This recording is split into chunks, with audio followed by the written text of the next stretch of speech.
C'est l'une des richesses nationales que cette jeune fille ramasse à même le sol.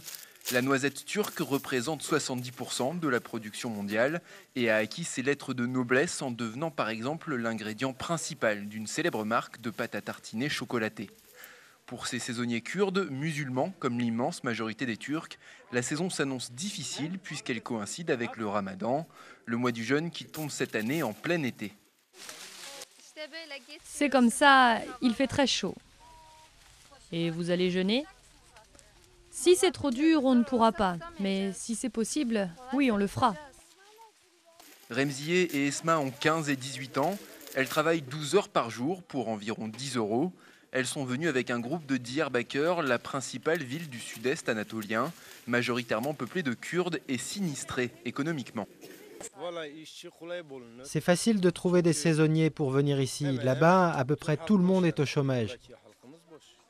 À Diyarbakır, seulement 36% de la population a un emploi, ce qui explique qu'il serait jusqu'à 2 millions de travailleurs saisonniers à parcourir le pays en fonction des saisons pour récolter tomates, olives ou noisettes, comme ici, dans la région de la mer Noire. Cette situation est due en grande partie au conflit entre l'armée et le PKK, une organisation kurde considérée comme terroriste par la Turquie et l'Union européenne. Un conflit qui a fait près de 45 000 morts en 25 ans, selon l'armée, et qui a attisé les tensions entre les communautés.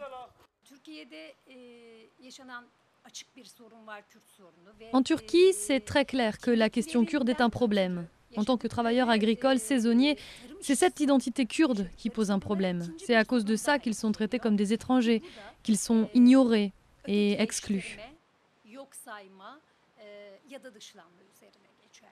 Exclus ou parqués à bonne distance des villages, dans des camps comme celui-ci, sans eau courante.